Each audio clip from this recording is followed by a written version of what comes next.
Good evening, members to this Licensing Committee meeting on the 4th of October 2022.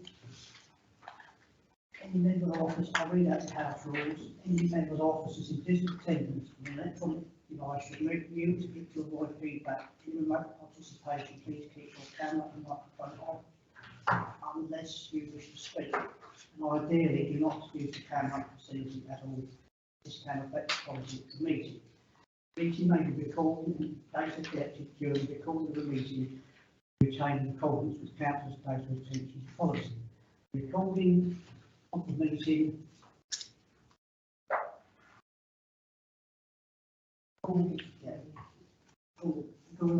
may be added to the Council's website. Members accessing the meeting remotely should use their phone account or Council laptop to participate virtually. If you join using the link on the website on a mobile and tablet device, it's not always possible to identify you, and you may not be recorded as in remote attendance. Welcome members, officers and any members of the public to this Licensing Committee meeting, including any visiting members and members of the public. Following staff are in attendance. Contentious team meeting. Okay. Contentious Lovely, thank you. Ward and licensing team leader Chris Pierce. Democratic Services, Billy Atterway and Joe Williams. Are members all aware of the emergency evacuation procedure? There is no planned evacuation, and if the alarm sounds, the Democratic Service Officer will direct all attendees safely out of the building and into the car park. The lift must not be used. Is there anybody in attendance with motion issues? Please indicate now. Thank you. Policy proceed with Councillor Saunders, Councillor Horton, Councillor Carnell. Are there any declarations of interest, maturing or non-maturing? Take that as a no. I now move on to item 4, minutes. I'm going to take the following minutes as a correct record. General Licensing meeting held on the 15th of February 2022, minutes numbers 590 to 596. Agreed. Thank you. Licensing Committee meeting 18th of May 2022, minutes numbers 39 and 40. Agreed. Thank you. Extraordinary Licensing Committee meeting held on 22nd of August 2022, minutes numbers 253 to 255. Agreed.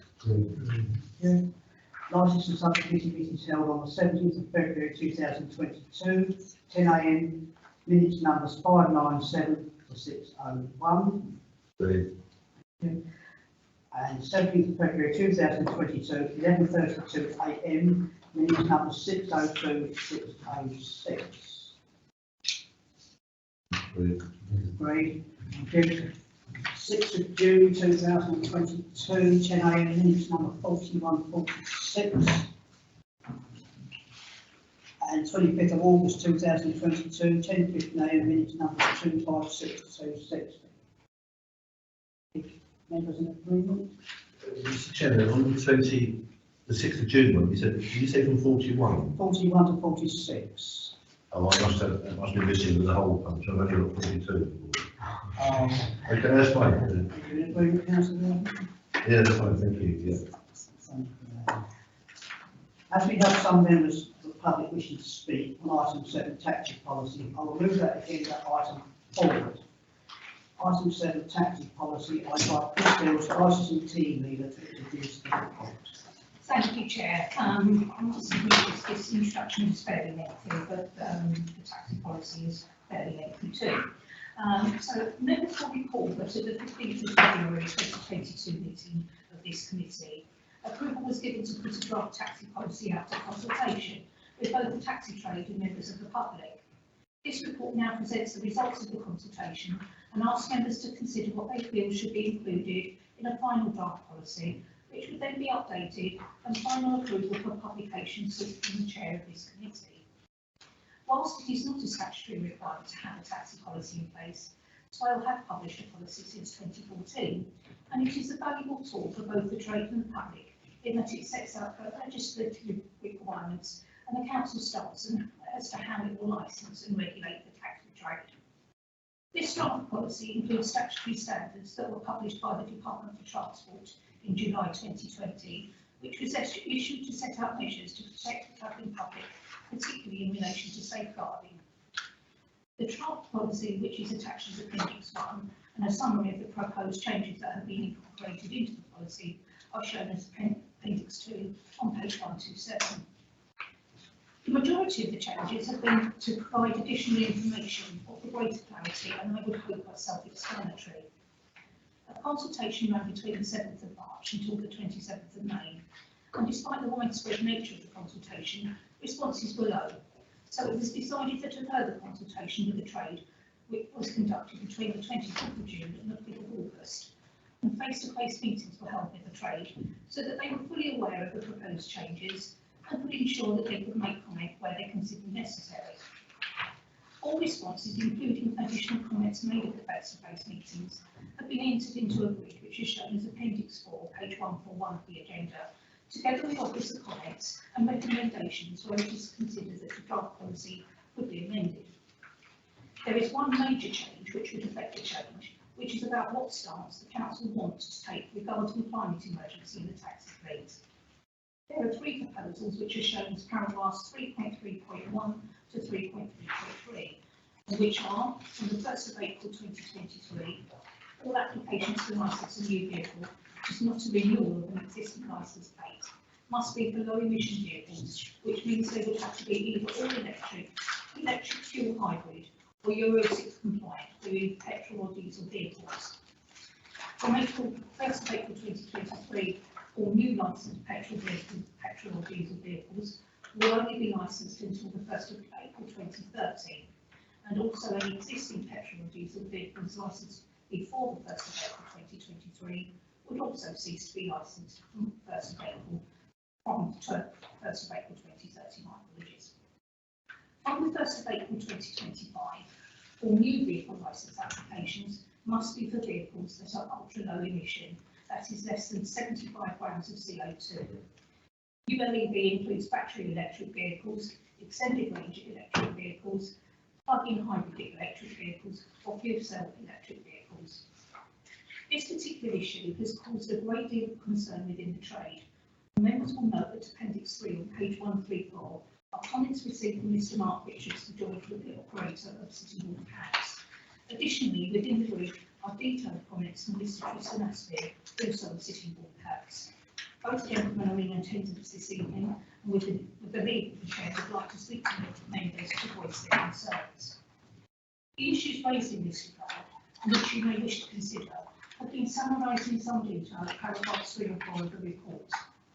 Members will note that after discussion with the climate change officer of this council, it is proposed that at this moment in time, whatever members decide, wheelchair accessible vehicles, that is vehicles that accommodate 7 or 8 passengers, and executive vehicles are exempted from any ULA licence requirements until there is more availability of this type of vehicle. I think it is fair to say that whilst the trade are not opposed to electric vehicles for the taxi trade as such, they feel that at this moment in time, technology is not advanced enough to make electric vehicles a viable option and that, for the taxi trade, and that this combined with the exhibit that Ukraine war is having both in terms of vehicle supply and the cost of living prices. They would wish that any implementation of the required ULE vehicles be delayed from the proposed date of the 1st of April 2025 to a later date, by which time things may be somewhat different. This is also the view of officers, and it is suggested that perhaps the date for implementation of this requirement could be put back to until the 1st of April 2027, but subject to an interim review of the taxi policy in 2024, when things could be assessed again. This was a stance also taken by Canterbury Council, who had originally decided on the 1st of April 2025 implementation for ULEV vehicles. Another thing to flag up is that apart from the issues identified regarding the practicalities of implementing this provision of ULEV vehicles in 2025, private hire operators may choose to cease licensing their vehicles with Swell Council and could decide to license with another authority who did not have this requirement. This would inevitably lead to a reduction in hackney carriages, which are available for immediate hire, and could present a danger to young women and vulnerable adults travelling late at night, and cause inconvenience for all of the travelling public if taxis were not available at taxi ranks within the borough, which is due to the nationwide shortage of taxi drivers, which is already an issue. There were other comments received from the trade relating to the street knowledge test, and officers agreed that in some ways the test is too stringent, and it is therefore proposed that applicants sitting the test will not be required to have borough-wide knowledge of routes within the borough, only those within a specific area in which the applicant wishes to work. It is hoped that this will assist in more applicants passing the SKT and help operators who have more work than drivers at present, but which will not lower the high standards that we expect from our taxi trade. I'm sorry that that was long, but I hope that that was informative. Thank you very much for that comprehensive talk there, Chris. I have two speakers. I will invite Mr. Tristan Cassidy to speak on this item. You have 3 minutes to speak. So. Basically, Chris has summed it up very well. We've had vehicles on order since April, and they're still sitting in the ports of Belgium, trying to get over to the UK. My biggest concern is obviously we've got a lack of drivers, we've got a lack of even being able to get normal combustion engines through. If the council obviously was to change the rules on what vehicles we're actually going to be able to licence, we can't even get normal vehicles at the moment. So if we can't get normal vehicles through, we can't get drivers through the test, we will have no taxi drivers, we will have no taxis. And you know, the white or the green stripe vehicle on our streets will be reduced and possibly even be no more. I don't know if you've got anything you want to add to that, Mark? You're 3 minutes, mate. I will allow the second speaker to speak. Mark Richards. I mean, it's like with the hybrids, you know, electric cars don't really work for us right now. They're just not enough infrastructure. I don't see anything coming from council or government like what we're going to do, you know, when it all happens. Because you're going to need tens of thousands of chargers. And where's the money coming from? We're not in London, we're not in the city. We're right down here. Everything we go up to the airports and everything's got a distance. Hybrids work for us. Yeah, you want to end in 2030, and there's no point in us actually investing in hybrids because you're going to end in the same as diesels. So we're ordering diesels now to just last us to 2030. We're not looking beyond 2030 at the moment. But if the hybrids are extended to 2035, that gives us an option to go in hybrids later on and invest in those. Like I say, it's just really infrastructure. I mean, it ain't down when I invite land posts, I go down the high street, I see 50 houses, I don't see 50 land posts. We've got 20 drivers, out of 20 drivers, only 5 have got off-road parking. And where are we going to put those? You know, and we need fast chargers, because we're going to need fast chargers to run a normal service. And there just ain't enough. I think there's 15 locations in the whole of Swale. I can't even supply our fleet, let alone Swale. You know, where's the infrastructure for it? We need fast chargers for that as well. And I say it's just money. Where's the money coming from? And you're kind of gambling on the future. You're gambling this is going to be ready in 2035. I'm not prepared to gamble a lot of money. If you're asking me to spend a lot of money just in case it won't work. You know, so a lot of us are not looking to build 2030, but if we extend the hybrids, that gives another 5 years to look at it. That's what I've got to say about it. Okay, thanks. Yeah. I'll now up to debate for the members to ask questions. It's not so much a question, but I mean, when we discussed this last time about going out to consultation, originally, I think if I remember rightly, we were even going to remove Euro 6, and we argued about leaving that in.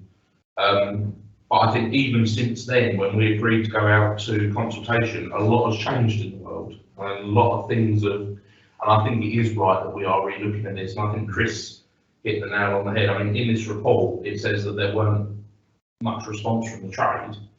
But when you get valuable response from the trade, and I appreciate what you said this evening and what you sent in your written report, and then like you said, Chris, officers take the same view. The way things have progressed, it's right that we're re-looking at this. It is a gamble on the future, but I think it was the right thing that we're looking towards. But I think we do need to revisit this.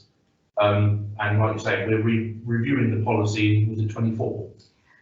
Yes, this policy will run between 2022 and 2027, but you can do an interim review at any time you like. So the idea would be that in 2 years' time, we could look at it again before anything was set in stone and see where things are then. Hopefully the world will have calmed down, the cost of living crisis might have eased, all sorts of things, and we may all have a different view on it. But at the moment, all of these things have come together as a perfect storm, you know, and it does cause some concern. I think for the safety and security of the trade, we need to be proactive on this. I think that's a positive step to adopt what we're going to adopt now and then review it in 2024. Thank you. Councillor Whiting. Thanks, Jim. And I'd like to thank our guests tonight for encapsulating what it's a really difficult thing, I think, for them. I can't speak for them, but they've got to make investment decisions, and they make those investment decisions on the basis of the sort of decisions we've been asked to make here tonight. And I ordered a new hybrid car a year ago, got it last week. Now, it's no different to anybody else ordering a hybrid car. They're not going to get it for a year. So if you make that investment decision in the next 6 months, we'll be well into 2024. And they will still be waiting for their cars to turn up. I do fear that we will lose, and you pointed it out because I think you're right, you lose happy carriage drivers to adjacent authorities, other authorities. That means that residents of Swale have got that issue. I'd be more heartened if I felt that the council's policy on ensuring that we had enough charging points in the borough was a good one, and frankly it's not. I've asked when I'm going to get my first charging point in Tenham. I'm not going to get one. There's no plans to put one in Tenham. And KCC won't allow the people in Station Road to run a cable across the pavement to charge their car outside their house. So if you've got a guy who lives in Tenham, he ain't going to get to charge his car. In North. And I got a cab the other week to the airport.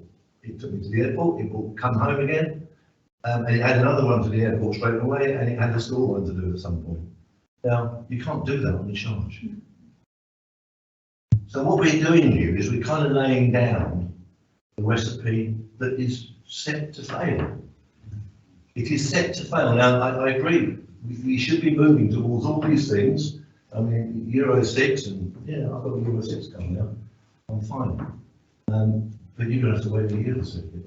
And I don't think it's fair on the trade to do that. So I've got enormous sympathy with the policy of moving towards a greener economy. Of course we've got to do that, but we have to have thought for the livelihoods of these gentlemen and the people they're representing tonight.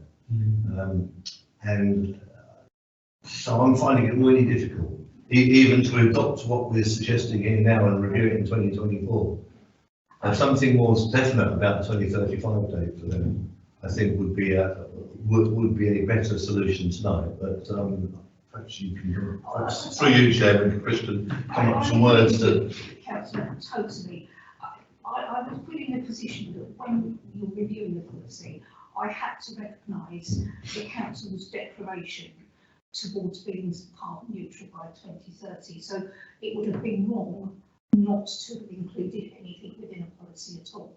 I can tell you within Kent, there are only 2 other authorities that have gone down this route. One was Canterbury and one is Gravesham.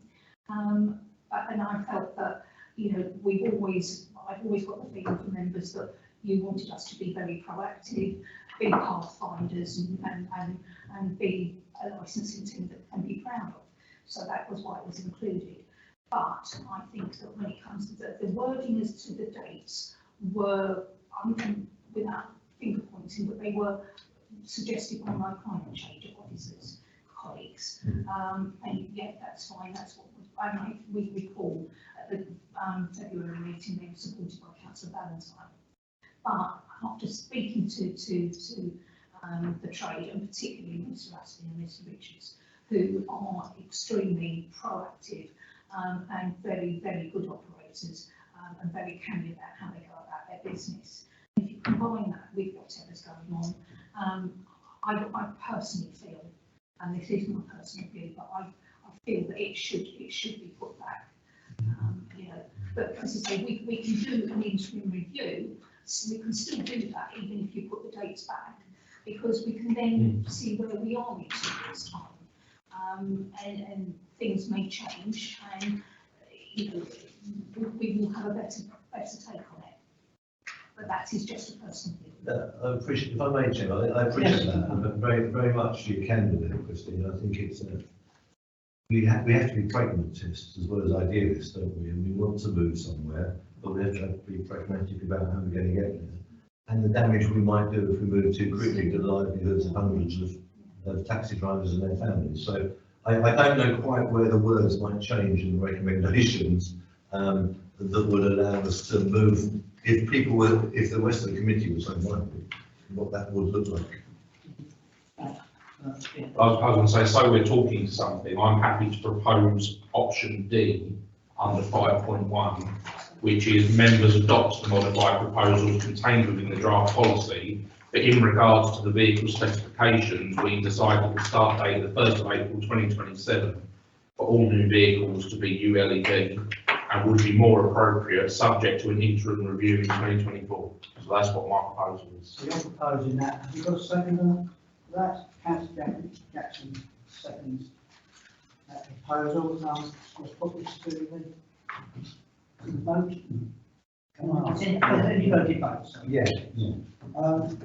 The interim date, I mean, how is that going to affect these things in respect of knowing what vehicles to buy in the future and the availability of those vehicles?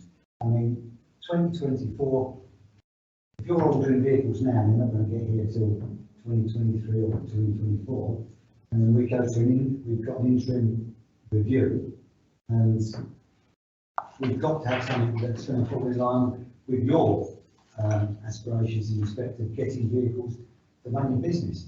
Now, okay, an interim review is great, but I would have thought they need something a little bit more concrete than that now, so they know what to do in the future.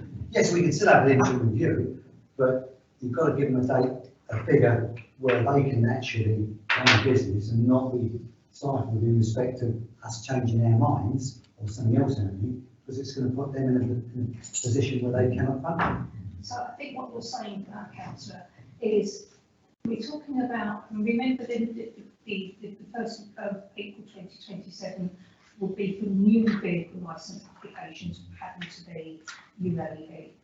But there are 2 other issues within this, which is to do with the 1st of April 2023, all Euro 6 diesel and petrol vehicles will be licensed only until 2030. So that's a 7-year life. At the moment, operators get a 10-year life. And that, you know, by the end of 10 years, I would say, with all due respect, vehicles are probably well on their way out. And Mr. Richards and Mr. Rustin don't tend to keep your vehicles around for that long. Not every operator is as good as them, I have to say, and we do have some that operate, you know, vehicles that are near the end of life, but that would be it. So you members, and you know, it's just a suggestion.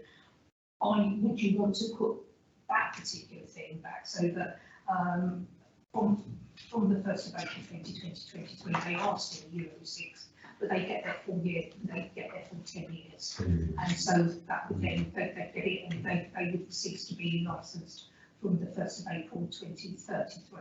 And that, Chair, will get us nearer that 2035 date. Yes. That was quoted by Yeah. the gentleman earlier, wouldn't it? It gets us to 2033. But that would be a 10-year life, which is what they do at the moment.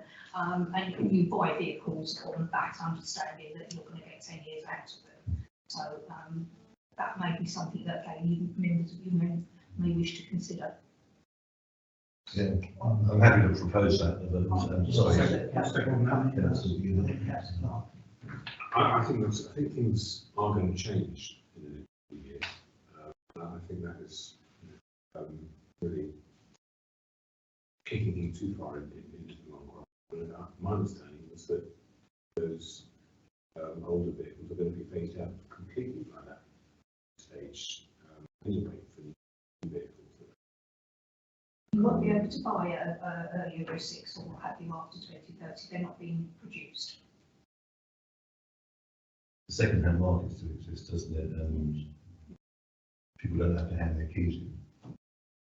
So your new vehicle license, your new vehicles, we're saying 2027 do anything. We're saying any existing vehicles that are renewed, that are licensed from the 1st of April 2023, a Euro 6, but they could have a 10-year life. If that's something you prefer, obviously to explain with that. I think that is too far away.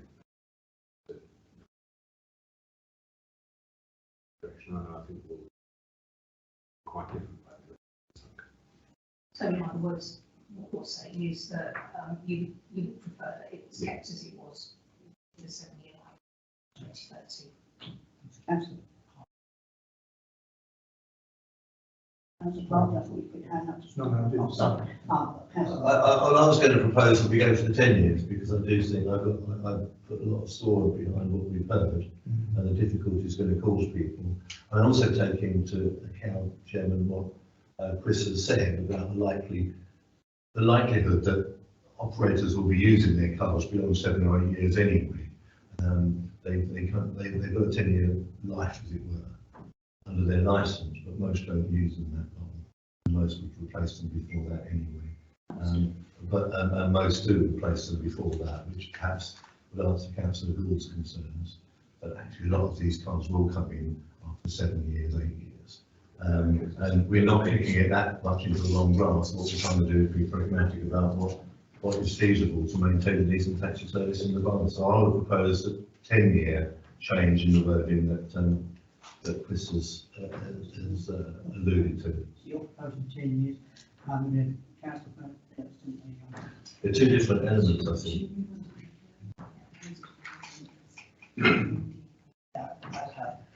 Right, we can move on to implementing options then, which is 5.1D. Have we got and a seconder?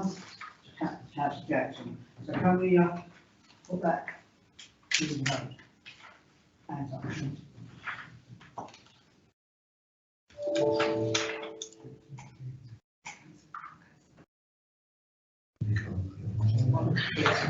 Okay, are you in favour? No, you're not allowed. 1, 2, 3, 4, 5 in favour. And then anybody against? Okay, right. Can I just ask, councillors, you've got the grid at the end, which is all the proposed changes, and so there are other things within it.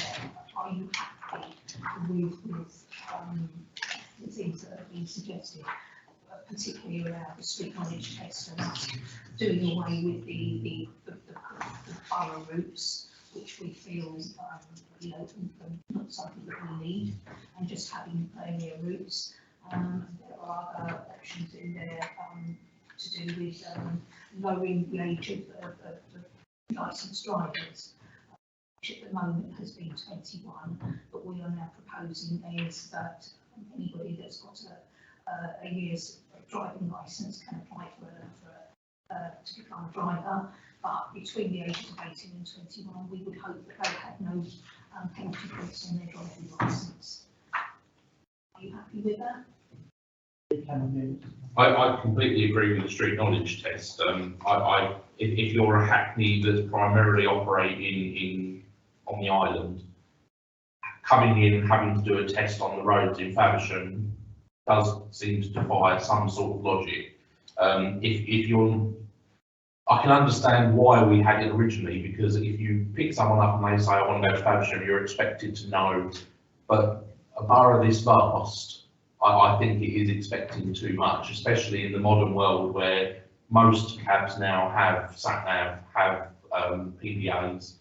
So I completely agree with that. The licence, the age, personally, I'd keep it at 21, but that's personal. Yeah, there's not many who have an admiral sons, they all seem to get points, so I totally agree with you. But HGV is coming down, isn't it?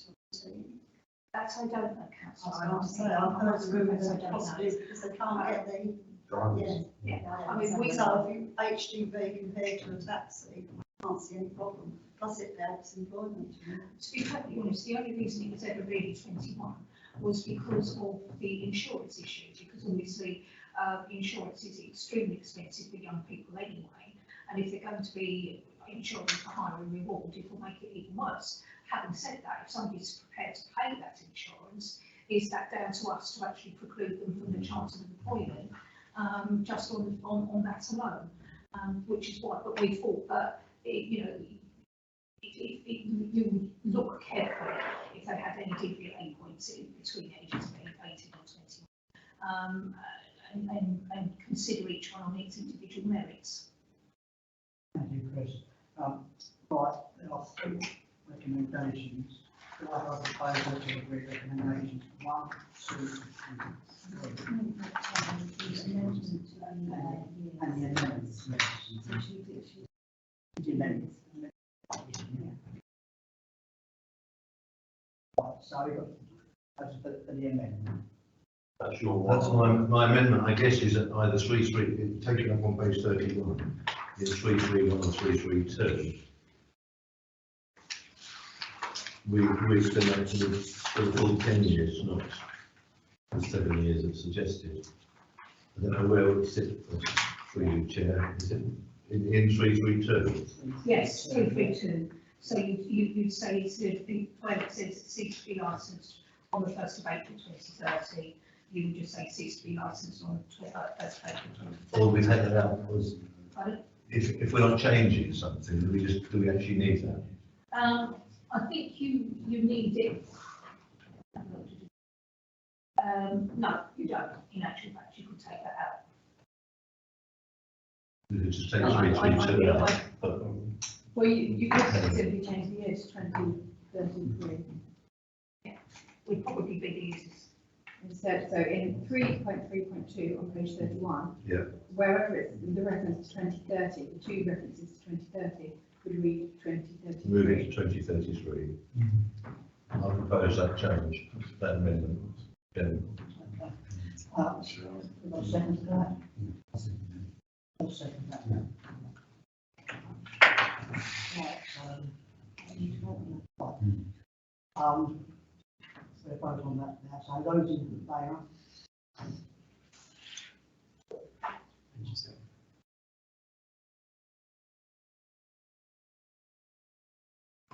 Those against?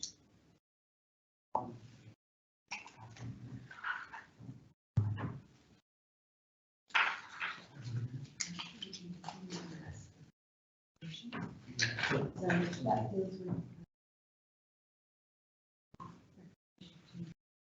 Chairman, let's ask just one clarification on 333.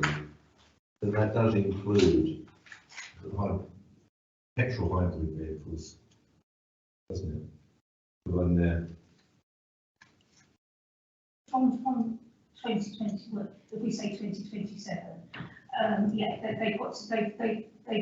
any vehicle has got to have emissions that are less than 75 grams of CO2. So when they come to us with their logbook and their emissions, as long as it's got that, then we will license it. Thank you.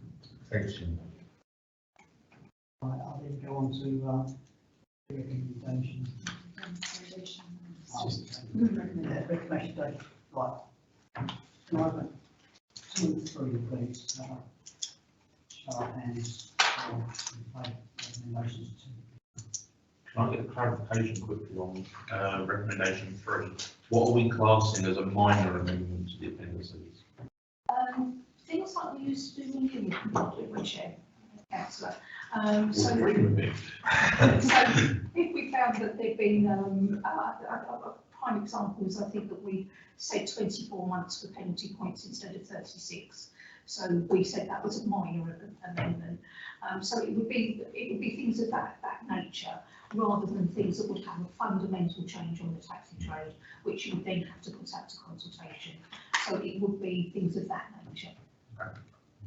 I'm happy to propose them. 2 and 3. Second. I'll second that. Councillor Whiting. We will now put that to the vote in favour.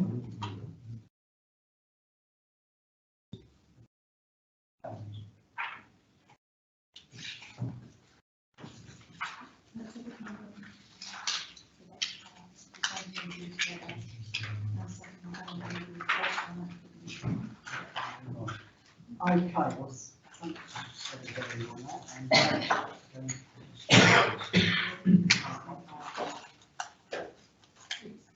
Right, so, Does Mr. Matsky and Mr. Mitchell want to go now?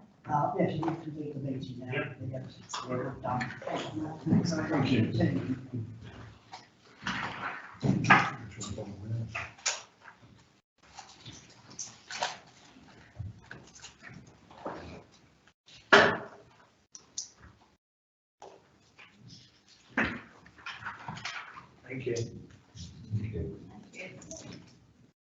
We now move on to item 5, payment licensing application.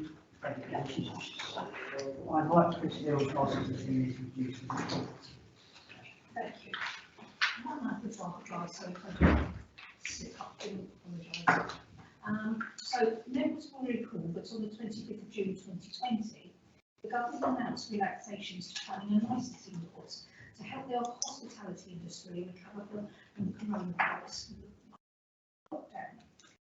Business and Planning Act 2020 proposed to make it easier for premises serving food and drink, such as bars, restaurants, cafes and pubs, to seat and serve customers outdoors through temporary changes to planning procedures and alcohol licensing.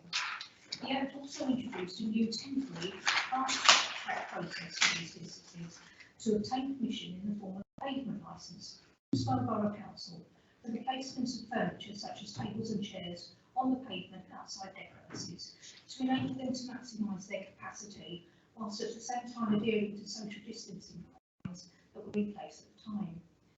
Up until then, the tables and chairs licences were only granted by KCC under the Highways Act 1980. Their process involved a 28-day consultation period and a fee of £120.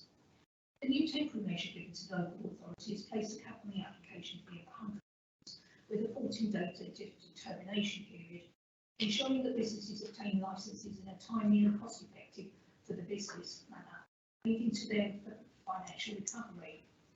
Any application for a pavement licence that is not determined within the 14-day period is then granted by tacit consent. The period of time from when the bill was introduced until it received royal assent was 1 month, during which time we had to set up the application process, draft application forms and conditions, place information on the website, and set up methods for payment, so that we were ready to take applications immediately that the legislation was enacted.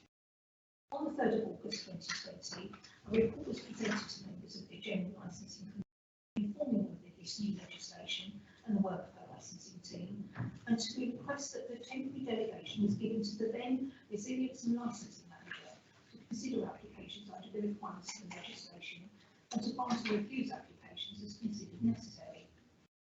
This temporary delegation was approved until the 30th of September 2021, and it was anticipated that the provisions for pavement licences would expire. However, government decided to extend the pavement licence legislation until the 30th of September 2022, and recently for another year until the 30th of September 2023. It was realised only quite recently that no request had been made of members so that the temporary delegation be extended in line with the legislation, The purpose of this report is to do exactly that. It's anticipated that pavement licence will become a permanent responsibility, and that the existing tables and chairs licences granted by KCC will cease to have effect, as these provisions have been included within the Levelling Up and Regeneration Bill. But until that becomes law, whenever that may be, members are requested to grant delegated authority to the Community Safety Manager to consider pavement licence applications and to grant or refuse as necessary. Very much for that. And I debate that. Asking questions. Councillor. I just have one, and it's probably a question to Chris. Staffing. If you've got to turn around an application in 14 days, and if you don't, it's deemed they've got consent, how do you think this is going to affect workload in the team, or is it, how many applications are we getting in, or is it not many? It was surprisingly low, councillor. I mean, we thought it was going to be a huge amount. Enormous amount of work was put into setting this up, as you can imagine. And we only got 20 applications. Those have been reviewed on the same terms and conditions. So it's not that onerous. I mean, indeed, they've sent out renewals for the payment licences, and the vast majority have already sort of applied to have them granted again. A follow up on that, if they've now extended it to September 2023, do they have to renew every year, or could you say you've got it till 2023? No, unfortunately, with the way the legislation is written, it has to be done every year. It's aggravating penalties. It does mean, of course, that we get £100 Every year. Thanks. Councillor Walker. Thank you, Chairman. Probably another question for the group. What policy guidance have you got as to whether to issue a licence or not? Is that coming from government, or I'm not aware of a Swale Licensing Committee policy. We had a few authorities did do a pavement licence policy, and we could have gone down that road. My manager at the time felt that because it was a temporary permission, that it wasn't necessary, but it would be very easy to draft one. It's not that difficult. There are several conditions which are required by law, particularly around access for disabled people and things around the barriers and what have you. The rest of the conditions that we drafted were based largely on what KCC already issued, so that there was some parity between the two licences, because in actual fact, an applicant can decide to still go with KCC. So they can either go to KCC or they can come to us. If they come to us, they have the ability to not only have tables and chairs, which is all they can get from KCC, but they can have other street furniture, so they can have heat lamps and barriers and pop lights and what have you. There are within the conditions, because they were originally drafted when social distancing was in place. So there are certain measurements and certain requirements that they have within that. So I would say we've not had any problem with any of the applications that we've had. We've not had, there is a requirement that the application is advertised for 7 days, and we've not had any objections to any of them. It seems to be something that is quite welcome. We did anticipate that we could have had a problem in the middle of Faversham, because you have that area around sort of markets where there are quite a few licensed places who did actually, and cafes who all got their tables and chairs out. But it seems to me that it produces quite a cafe culture, which is what originally the Licensing Act was supposed to do. But we've had no complaints about noise or what have you, that we've had to look at a granted licence again. Thanks, Chair. Just a quick comment. I'd be happy to propose the recommendations by us to as written, but I just think it's always better, I always think it's better for officers to be able to, if they are challenged, to be able to point to a policy than members for. And if the policy is quite easy to draw up, and it's something this committee could consider next time it meets, so Chris and her colleagues have got something to refer to if something is challenged. Otherwise, in effect, we're leaving it completely to their discretion.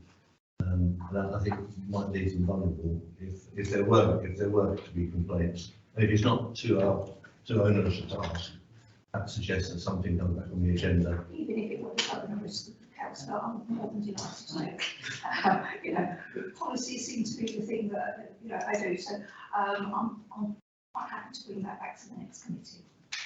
Yes, as we noted. That's fine. Very much. Councillor. I visited 3 cafes this week, all in Singbourne High Street, all in my ward. They're all for renewal, and I have to say they're all complying with the regulations. I spoke to one of the neighbours who actually praised one in particular, because he thought was one of the best in Singbourne.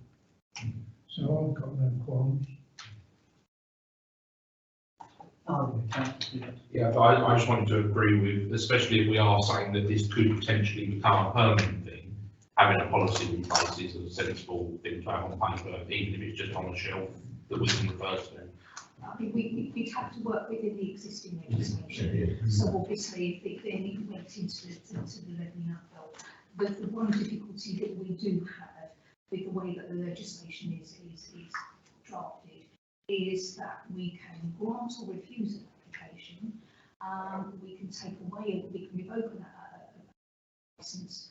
What we can't do, we have no enforcement powers against somebody that's got tables and chairs and who hasn't got a licence in the first place. Luckily, there is a very proactive officer in KCC, so we refer it his way, and he's quite happy to take up the cudgels on that. But obviously, we would hope that when the new legislation does come in, that issue is addressed.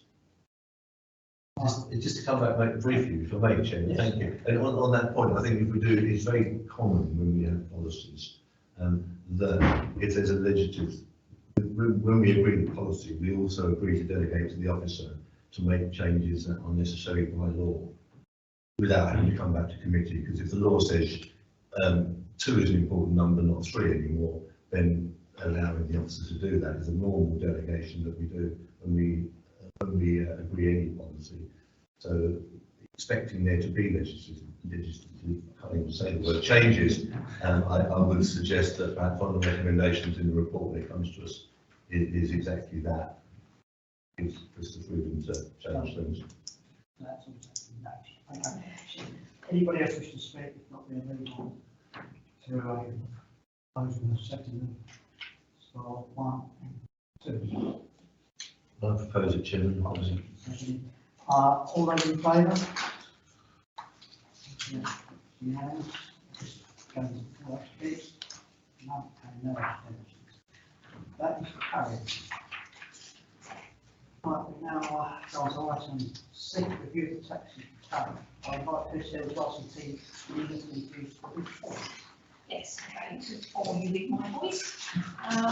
So, members are being asked to consider whether there should be an increase to the taxi tariff for the borough. You will recall that at the 15th of February 2022 meeting of this committee, approval was given to consult with the taxi trade as to whether they wish there be an increase to the taxi tariff, and if so, what increase they supported. As a result, a consultation ran between 13th of May 2022 and 17th of June, which involved all licensed taxi drivers and private hire operators. This was done by means of a taxi newsletter, which is attached as Appendix 2 on page 23 of the agenda. The trade would firstly ask whether they supported an increase of the tariff or not, and if they did support an increase, what they thought this should be, based on a selection of different options. Responses could be sent to the licensing team either by email, by post, or by way of survey monkey link. At the end of this initial consultation, only 45 responses from a total of 293 people were received, which represented only 50% of the trade. It is thought that this low level of responses was due mainly to the fact that the vast majority of drivers work for private hire operators rather than independently. And therefore, any increase in running costs, including, of course, the vast hike in fuel costs, is absorbed by the operators rather than themselves, so there is not the incentive to respond. However, to ensure that we reach as many individuals as possible, and also to provide members with the most accurate reflection of the trade's feeling on this matter, a further consultation ran between the 24th of June and the 5th of August, and we also held a couple of face-to-face meetings with the trade where the tariff was discussed. Over 20 responses were received, meaning that a total of 29% of the trade had participated in the consultation. A summary of the preferred options of the trade and their comments is provided at Appendix 3 on page 25. As members can see, most of the drivers favour a pound increase on the tariffs of 2 miles, with a start point on the metre, that is the flag, being either £3.20 or £3.40. Members will also note the various benchmarking contained within the report to inform them of where Swell stands when compared with other authorities in Kent, as well as nationally, and how any changes would affect this. Members will also note the proposal to introduce a Sunday rate. Not all drivers are in favour, but it's not obligatory that drivers charge what is on the metre. They can charge less if they wish, although they must not charge more. Again, benchmarking against Kent authorities has been carried out to inform members.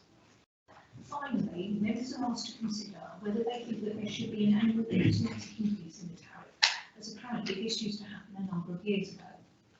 If members are minded to support this, you are asked to determine on what date this should occur and what methodology could be used to calculate the increase. For example, you could wish to align the tariff with other methods of public transport, such as national rail, where fares normally increase by RPI and become effective on the 1st of January each year. Although, because of the extraordinary economic times we find ourselves in at present, this has been delayed until March 2023, and government have already announced that the rail increases will be less than RPI, although no indication as to what lower increase will be, has been made at present. So that's really where we are. Thank you, Chris. I'll now open this up.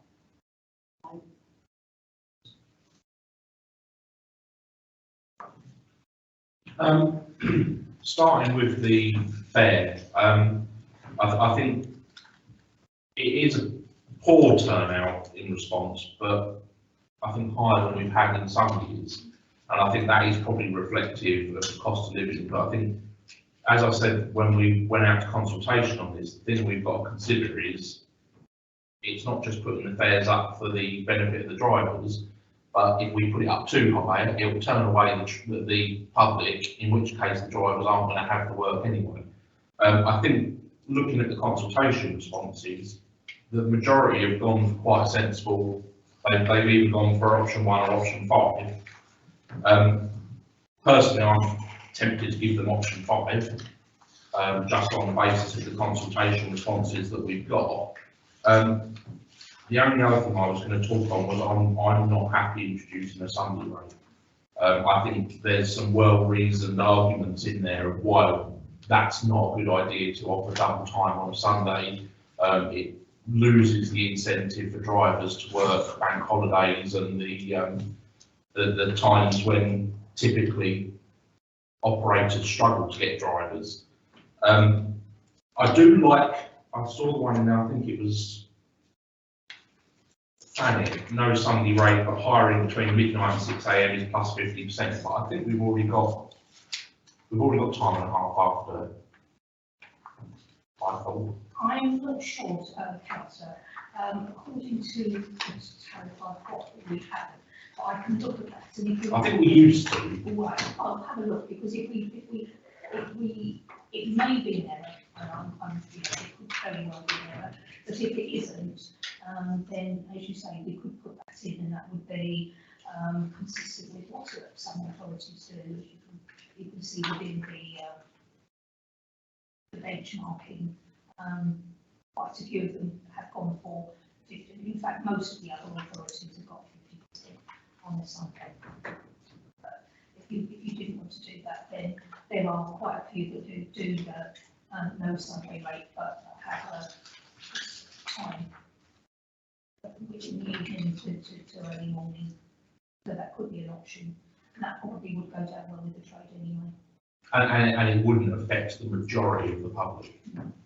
I would argue it's going to affect a small number of people. Again, I felt duty bound to actually propose it because it felt like that swale drivers were not being something that other members of the public were. But I think the other thing you've got to be careful of is that if you increase the rate too much, not only, as you say, it affects the pockets of the public, but coming from a borough, and you know how I'm passionate of this, I came from a borough that some years ago had a driver that was murdered. And I also had some drivers that were very badly attacked. And I know that disputes over fares can be something that can trigger people off. And mercifully, thank goodness, we've never had that sort of thing in Swale. And I wouldn't want to put drivers at risk of something that, you know, just by a little bit of extra bumps in their pocket could actually have some devastating effect on them. So if you don't feel a Sunday rate is appropriate, I can see why you would do that.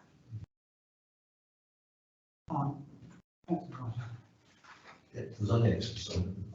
Sorry, yeah. I kind of agree that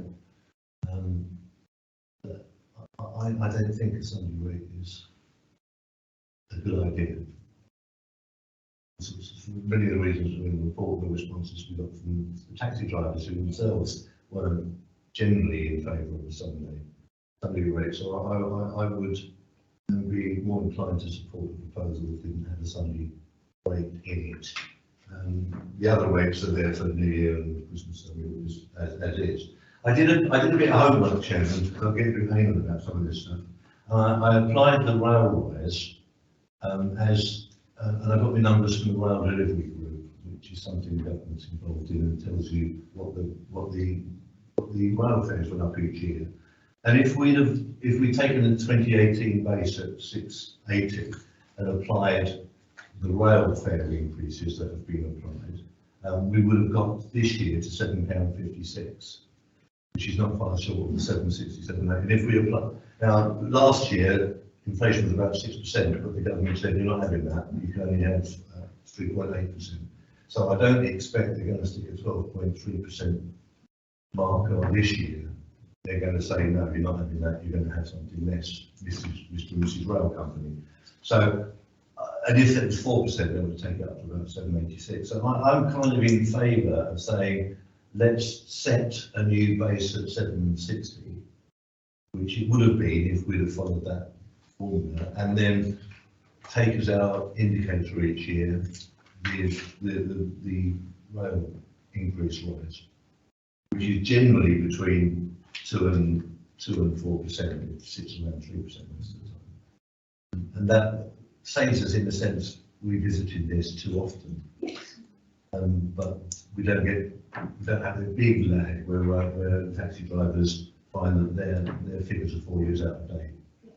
We could perhaps just come back to you with a simple report saying, you know, you've agreed to increase it by whatever national mail is this year. It's this. Are you happy with that? Yeah. And then we wouldn't need to go out to do a consultation with the trade, but they would be guaranteed, and they would know, which if this suggestion came from them, that they would be getting a pay rise, and they know themselves. Well, and then that's always announced in advance. If we applied it from January the 1st, then it would be again in line with. There is a question sometimes because London and the South East rivals put a bigger charge than the national average, and I would suggest we go with the national average and not with what South Eastern would like to wring out of its customers' pockets. But yeah, if you could, Chairman, but I'll leave it to the officers to come up with what that one figure is. Okay, you happy with amendment by Carol, second? I think increasing it with rail, I think increasing it in line with the rail also gives a bit of a parity with rail travel, and therefore you're not where rail travel remains a viable alternative to taxis, and where our rooms, so. And also, yeah, it's clearly long overdue for an increase of since 2000. But I think that strikes me as a. Yeah, I think we were due an increase last year, weren't we, and we held it over. Am I right, that would also though have cost implications on the operators and drivers, because they'd have to reprogram their meters? They would have to recalibrate. So that's, we had a formal proposal, we had a second. Recommendation to.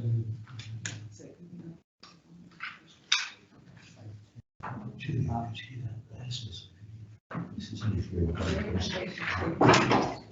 Much appreciated. That's about it.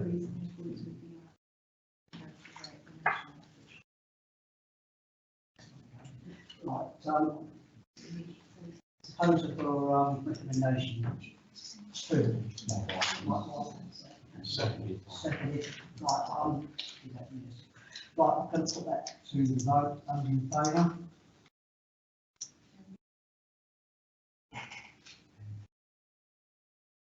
All in favour, and those against? One against.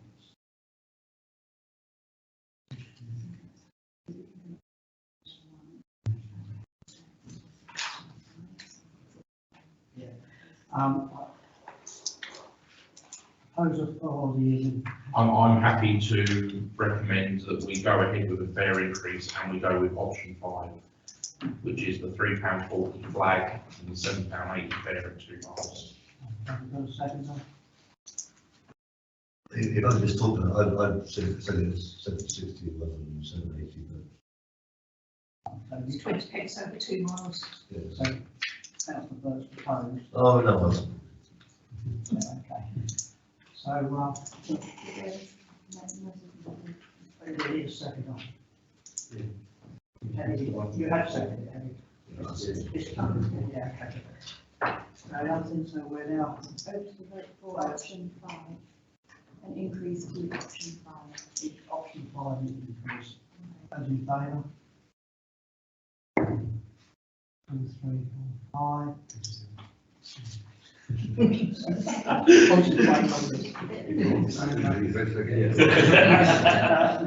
Anybody against? No, that is carried.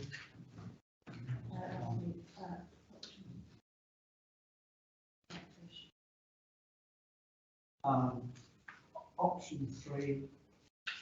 I propose that there shouldn't be. The second for.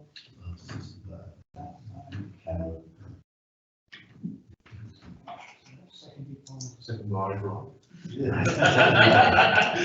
And then we're all going to vote again. So now, right, I'll put that to the vote. So.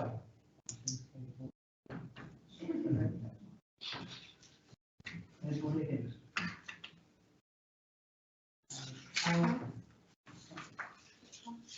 That's been passed, yes.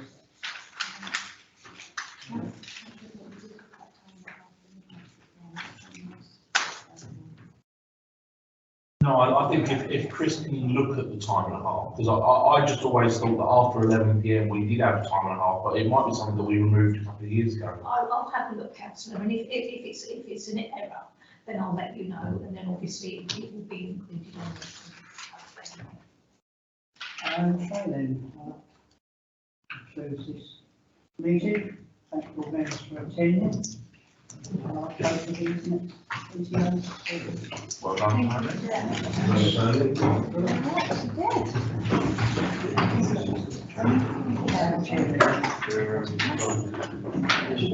Yeah.